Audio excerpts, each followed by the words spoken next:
So, who determines the narrative? When I follow the news, I often notice that there is one dominant narrative for what's happening. Like, where does that come from? Like, who are the people? Who determines who have that power? So, for example, think about the rise of Donald Trump. Right?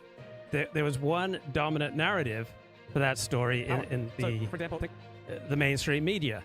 And that was, you've got this unruly outsider who breaks all the rules, who's essentially mounted a hostile takeover of the Republican Party and now trying to mount a hostile takeover of our democracy, and our democracy is at threat. Think about the rise of Barack Obama. You had this messianic black man whose election as president of the United States is going to redeem America from the great sin of racism. Think about Russiagate, right? For 3 years, that was the dominant news story from the end of 2015 until into 2019. This idea that Donald Trump may have colluded with Russia, or at least that Russia was messing with our state, was messing with our election. So who determined a news story that on the faces of it didn't really make much sense? Whenever I try to read the Russiagate stories, I just get a headache, because there was no way that Russian interference was a dominant factor in the election of Donald Trump. It seemed like a distraction from reality, but it met a need for a lot of people to explain the election of Donald Trump. And so even though there were very few facts behind the idea that Donald Trump actively colluded with Russia, and that determined the 2016 election, there was a tremendous demand side for that narrative. So there are at least two factors that go into determining the winning narrative, right? One factor is the supply side. And if there's a small group of people, for example, who get to say what knowledge is, then maybe there's a small group of people who get to say what the narrative is. That's on the supply side. So this is Larry McInerney, former head of the University of Chicago writing program. And he's talking about, there are conversations moving through time, and there's a bunch of people, and they get to say what knowledge is.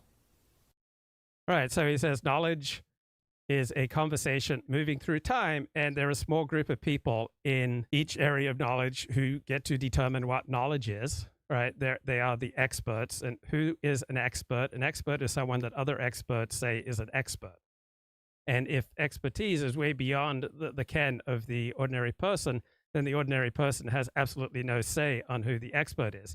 And when you look at the publications that academics read, they are far removed from the publications that dominate popular concerns, right? So what goes on in the popular news media usually has little effect on what our knowledge elites determine is knowledge.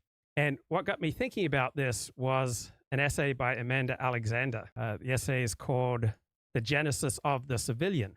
So I didn't realize that civilian was a whole brand new category established after the First World War. I thought civilian was an eternal, changeless notion that has gone on through time, but it turns out that the whole concept of the civilian is a specific way, it is a contingent way, it is a historically conditioned way of viewing non-combatants that can be traced to the First World War.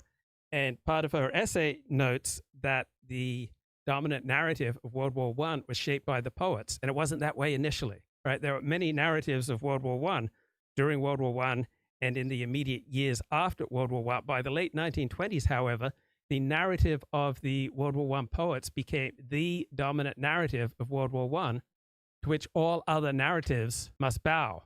So who determines that?